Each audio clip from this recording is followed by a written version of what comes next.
Howdy. Welcome to my shop. My name's Ron and I'll be your host for the next 10 minutes or so.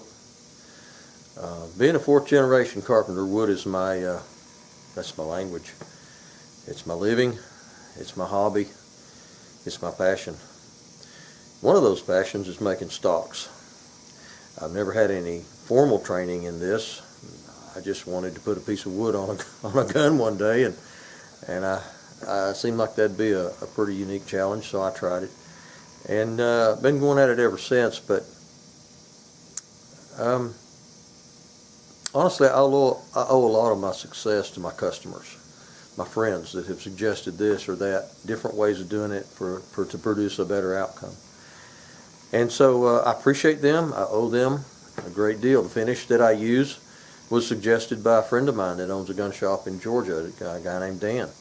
I've been friends with him for many years, and I owe him for that knowledge. So I don't suggest that my way is the only way. That's just not the case. I picked up my abilities to do this from watching other people and seeing other things and then figuring out how to do that. So it's a process. Some ways are better, cleaner, faster. They require less effort. On and on it goes. And I'm open to learning new and better ways. I'm always looking for that. My grandfather used to say, never let a day go by that you don't learn something. So when I do, I'll often look up, thanks, Pop, because no matter how old you get, you still need to be learning new things. So come on in, see what's going on today. Well, good morning. Today I'm starting on a Model 100 Winchester. This thing was in a house fire. I don't know, I'm thinking something like 12, 14 years ago. I don't know that for sure, but I know that the bluing was done 9 years ago. The guy had the bluing redone. And the guy, whoever did it, who I understand has passed away now, did a really good job. It looks as much like a Winchester factory bluing, in my opinion, as you can get. I ran the serial numbers on this thing, and it's really interesting to me that the gun was made, according to the blue book here, in 1962. And I found a piece of wood that, oddly enough, and I don't even know where I got this piece of wood. It's a strange thing. Sometimes people bring me a piece of wood, or I'll do work and trade. I'll make them a stock, and they'll give me a blank or two or three and in on the trade. But I got this thing from somewhere, and it is dated 12/31/63. And I find it really interesting that the piece of wood that I chose for this is dated 1963, and the gun was made in 1962, and here it is, 2023, 60 years later. And so I just find that very, very interesting. But the heat of the house fire toasted this thing. Apparently it was standing up in a closet or something, and the heat is worse on the top of it. And it toasted it kind of like a marshmallow. And it split it. The heat was so intense that it put this split right through here on both sides. And so I'm going to see what I can do to restore this guy.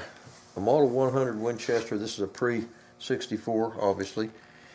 And they're fine rifles. Really, really fine rifles. Everything's been done to it except for the stock. And so I get to run the last leg of this relay and put a nice stock on it. First I got to get it apart. This thing is a little bit of a trick to get it apart. The way they engineered it, you got to have 3 hands to do this.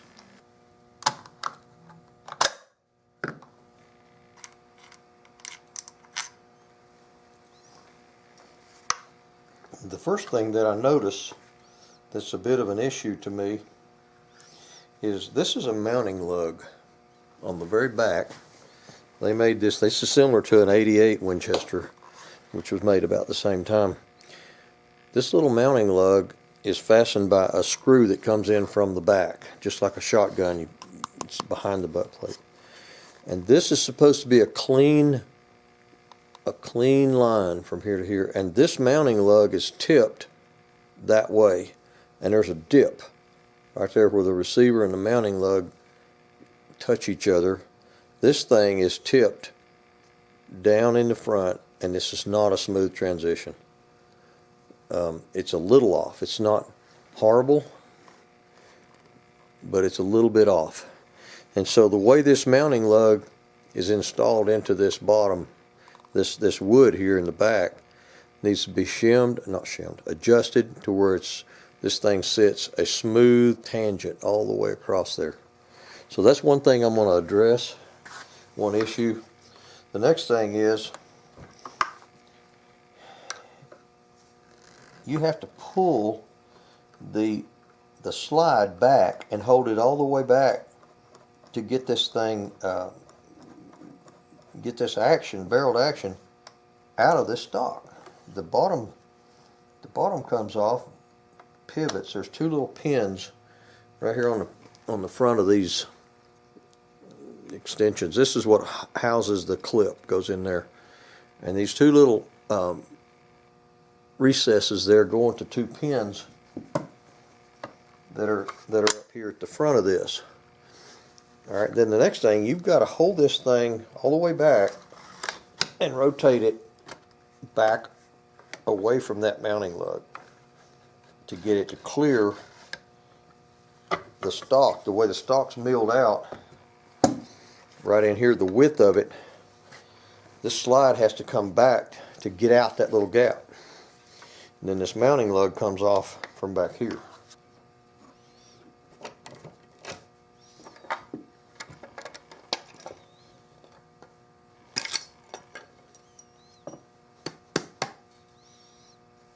Sometimes there's an extra washer down there that'll stick. This is my pattern. I think I just realized why this mounting lug was tipped forward. There's a recess. There's a recess inside there. And there's probably supposed to be a washer in that recess. That washer being against right there would tip that thing that way, the thickness of that washer. And that's probably why because they didn't put the washer back in. This was refinished, I'd say, with the rifle. And when they took it apart, the washer fell out and they just didn't think about it. And so it tipped that like that. So that's the forensics of stock work. Figure out why things happened and how, in what order. But the good thing is I have a pattern. I don't know how much of this thing has to be milled out. This is a hollow shell. This is just a shell of wood, and it's hollowed out way deep for way up in there. I bet you that's not an 1/8 of an inch thick right there. It's just super thin.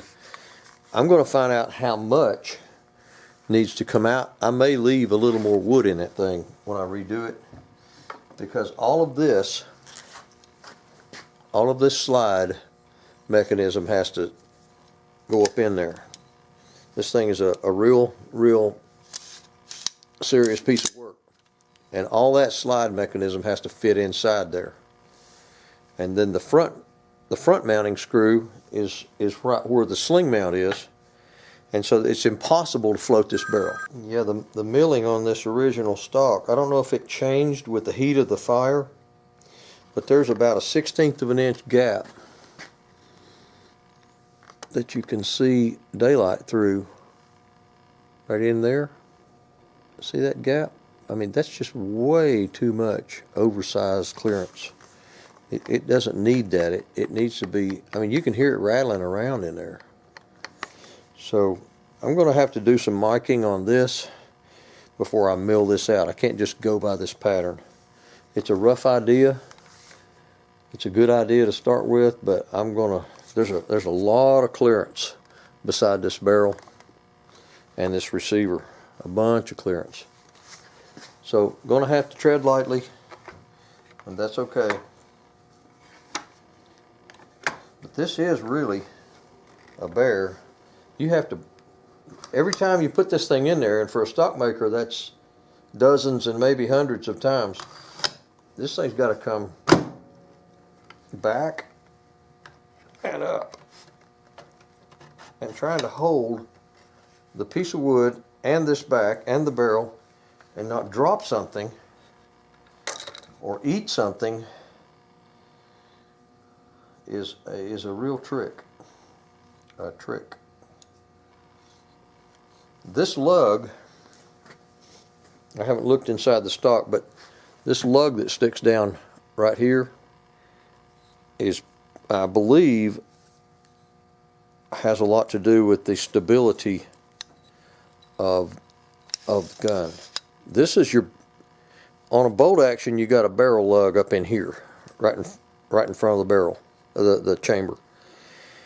This is the equivalent of that. So I got a feeling the stock needs to be super strong right there at that lug. It needs to fit that. And I guess it's right there. I got a feeling that lug sits against that. From there to there, it's only about 3/8 of an inch. It's just not that much holding this thing together. The barrel bolts down to this.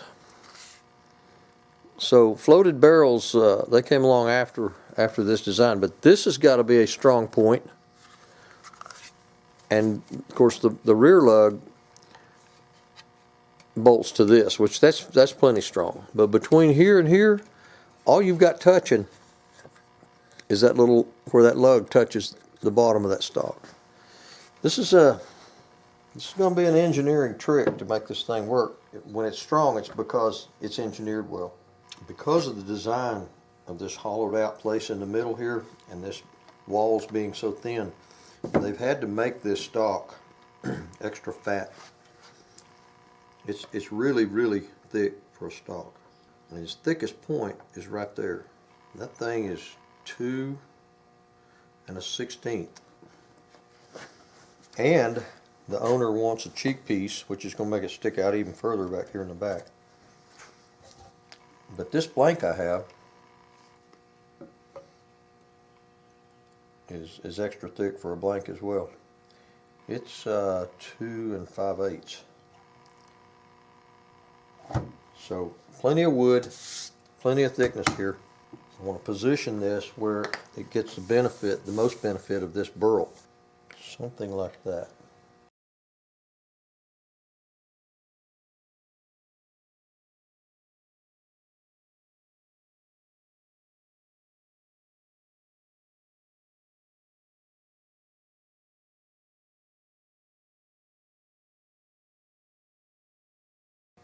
The only straight edge of this whole thing is this top where the barrel bed is.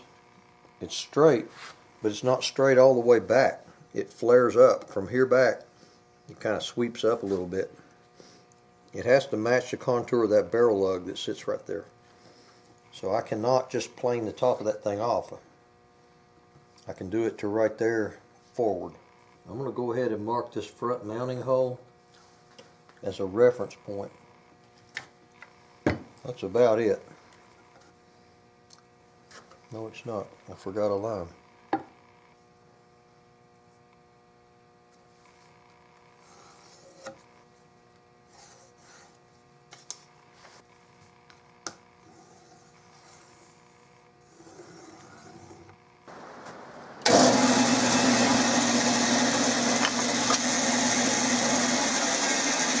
Now, what I have done is I have taken off this top barrel bed section. Because this thing tips up right here on the back end of it, I can't run this over a jointer because this is sticking up. So what I'm going to do is set this thing in my mill and get this level and just run my milling machine down it back and forth, and I'm going to true this with the mill. To do that, I got to make some mounting lugs back here and up here somewhere where they come in contact with the two vices on my milling machine bed. So I got to go mark them and then come back and cut me a couple little notches here and here where this is level, where this is flat on my mill. This has to be right first, then the rest of it I can go with.